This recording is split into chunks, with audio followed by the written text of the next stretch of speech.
Headed to Abu Simbel today to see another temple.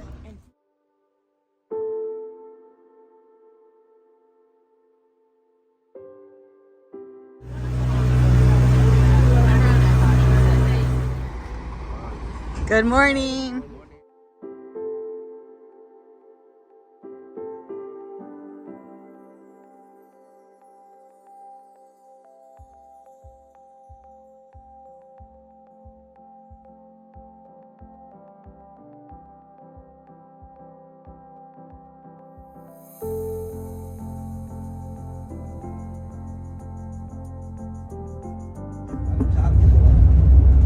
So the road that we are driving at that connects Aswan to Abu Simbel, it's actually a border road that goes all the way to Sudan. Okay, it's all ran and overseen by the military because it's a border road. And actually, when we get to Abu Simbel, we would be less than an hour driving from Sudan. Okay, we'll be just by the Lake Nasser. So the other side from the lake is Sudan. Or also continuing by road for about 45 minutes, and you'll be in a different country. So anyways, there is a very heavily military control over this road.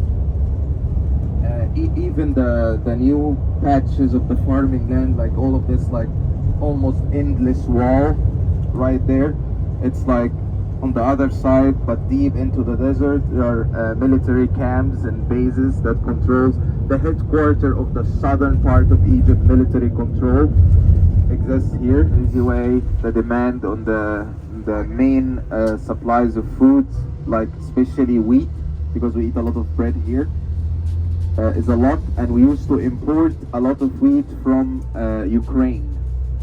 So we struggled a lot since the war, the Russian-Ukrainian war. So the Egyptian government started a project of the farming in multiple parts of the desert in Egypt. We have a lot of desert. Usually people won't go farm in the desert because there is no access of water and it's just very hard. So they did a project of we call an artificial river, or a man-made river. It's the longest man-made river in the world, 300 kilometers or like 150 miles, that brings the water from the Nile River all the way into the western desert to provide the water for all of the new farming lands in the desert. If any of you even would have like an internet connection now, if you open the maps, Google Maps of where we are, and you start to look into desert, you will see all of those like circle, like green, circle, circle, circle, circle. You can see some driving, but it goes way far into the desert after they provided the water from the Nile River. The plan is by 2030, Egypt has enough of wheat and corn for the supply or for the demand that's required by the Egyptian people. And when you said the population is going up, is it because people are migrating to Egypt, or the Egyptians are having more children? Egyptians are having more children, and also we have a lot of immigrants. Since I would say in the last 5-6 years, Egypt had between 8 to 10 million immigrants, mainly from Sudan and Syria, Libya, and we are trying to keep them at that number. So that's why Egypt is refusing to welcome any other refugees from any other countries.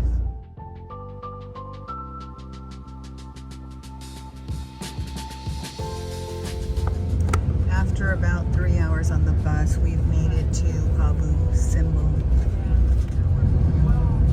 Is this a lake or a... This is part of the lake, Lake Nasser. Lake Nasser. Thank you.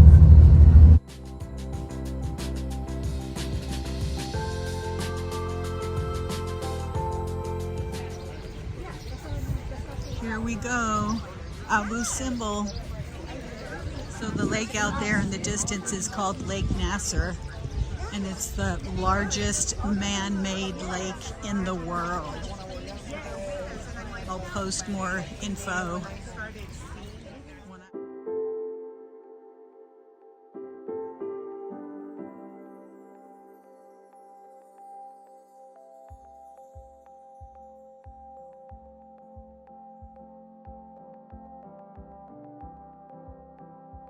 So now we are at Abu Simbel, the place, it's a small town, famous for the two temples that were built by King Ramses II in the 13th century BC, during the time of King Ramses II in ancient Egypt. And this is as far as you can go in the land of Egypt to the south. And actually this was the main reason why Ramses II built two temples here on a big massive scale to show to his enemies, or to our enemies in ancient Egypt, the southern enemies, the power of Ramses II, and he had control over his land all the way to right to the borders, just as to show them, do not even mess, I control every part of my country and do not try to get inside. It took 20 years to be built during the reign of King Ramses II, who ruled Egypt for about 67 years. He's one of the oldest pharaohs we got. He died at the age of 92 or 94. Story of Moses, the basket of the Nile River, and the Red Sea, all of that. It's believed by some of the scholars that the pharaoh during that time was Ramses II. The two temples here has been relocated to the original location, same as the temple, Lake Nasser. It was originally part of the Nile River, but then after building the high dam right out of Aswan, they had to enlarge the whole space, or the whole size of the Nile River behind the dam, to have enough space to store all the water, because the main reason for the high dam, aside from electricity, was to regulate the flood, because during the flood a lot of water come in, it ruins all the land and the housing next to the Nile River, and it's a waste, we don't use it. Then we struggle during the dry season. So we store all the water, the extra water of the flood, and then right before the dry season, they start to open the dams to generate the electricity and provide water from the lake. The lake can hold 160 billion cubic meter of water. In feet, you multiply that by 3.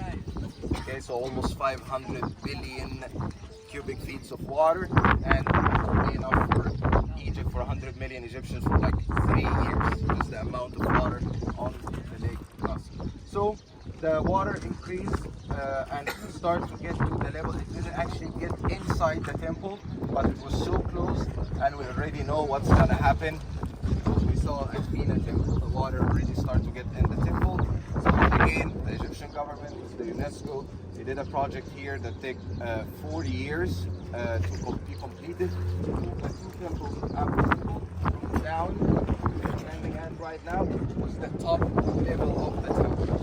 So the water level, if it stayed in place, the water level would have reached like till the crown of the statues of King Ramses II. So the project was very complicated, the hardest project, even way harder than Fina temple, because of the design of the temples here. They were carved into mountains.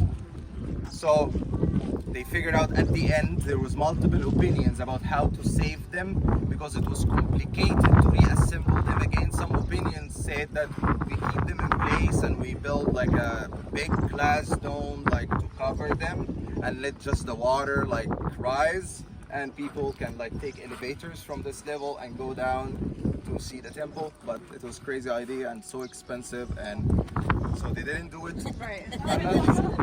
Another opinion was to drill underneath the whole thing and use thousands of hydraulic jacks and build like a platform, like an elevator sort of things, and rise it up, but also not a very good idea. So they decide to cut it, and to reassemble it back, they needed a mountain.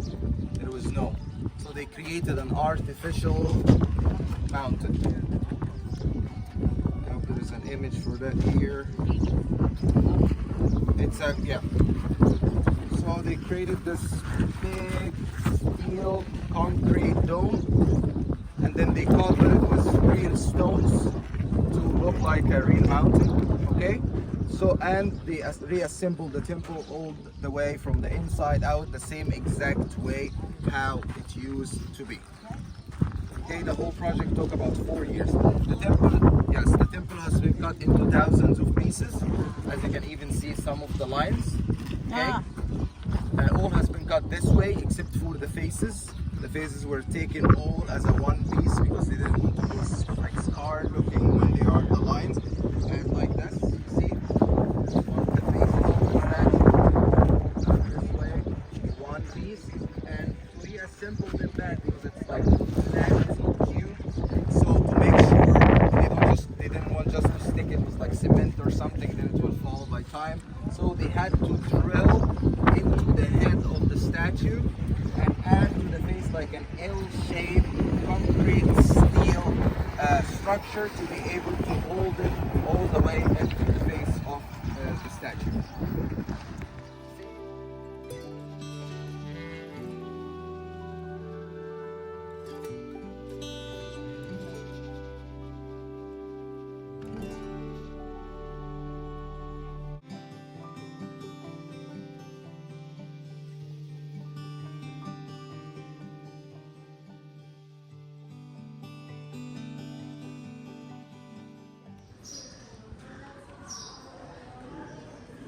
Oh my gosh, there's just rooms everywhere. And look at the rock.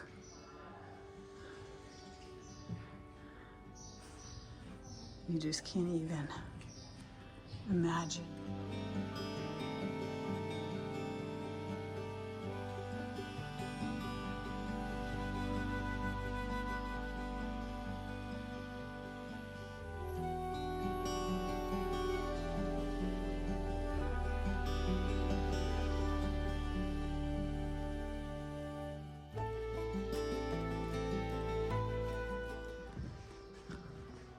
There's just so many rooms here. I can't even take pictures of everything. It's giving you a taste. You have to come here and see this. I don't know if I've mentioned yet or not that I'm on a group trip with 22 women led by Travel Girl Gang, Ashley Jones. She's just done a fabulous job putting these trips together. If you're looking for a group to travel with, I'll leave her information in the video and in the description.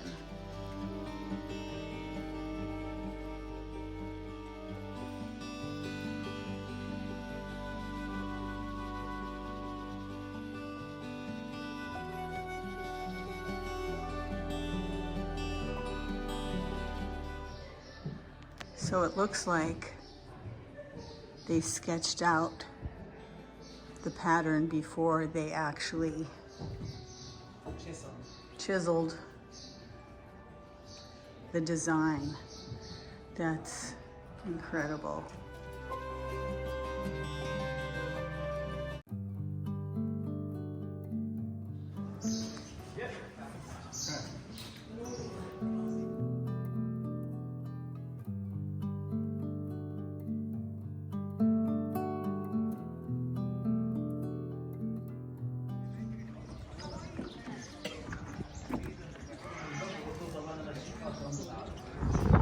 So I just left the temple of Ramses II, and I'm headed over to the temple of his favorite wife.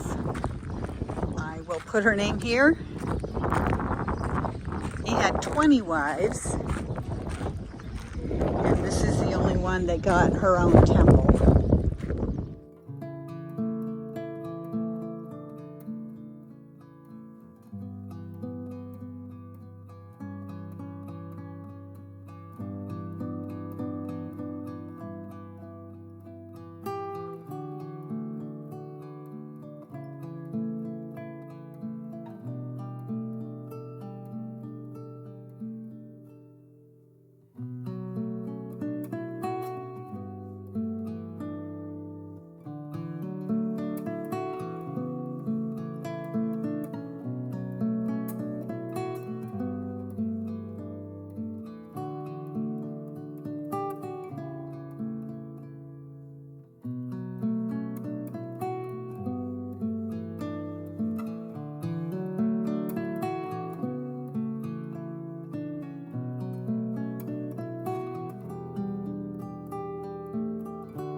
haven't been here to Abu Simbel, it's a 3-hour bus ride from Aswan.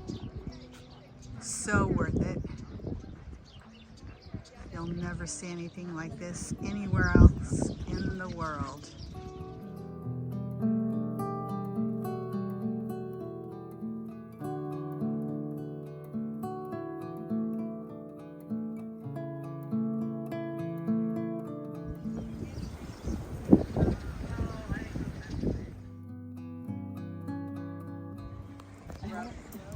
Just finished our tour.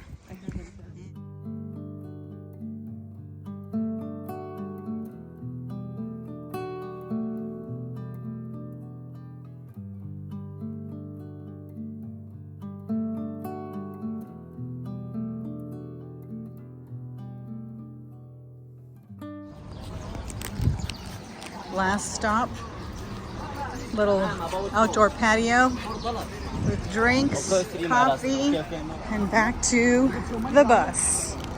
That was an amazing day.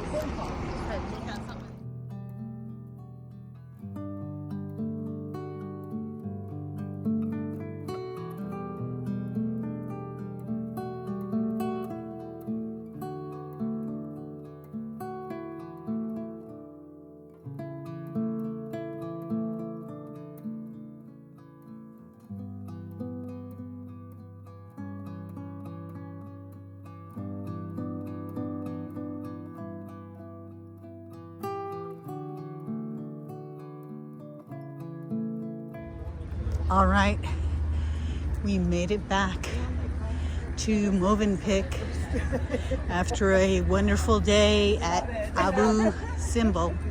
Thanks for watching.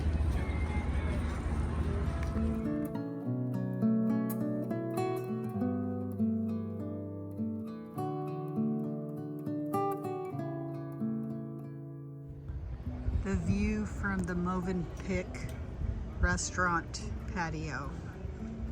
Tomorrow we leave for Luxor. It's a travel day and then a free afternoon. Len and I have been pacing ourselves, so we're doing well. We've seen so much in 3 days. We've seen Cairo, Aswan, Abu Simbel, the Nile River, Lake Nasser, temples, museums, the pyramids. It's been an incredible 3 days and we've just begun. So incredibly grateful to Ashley for putting this wonderful trip together.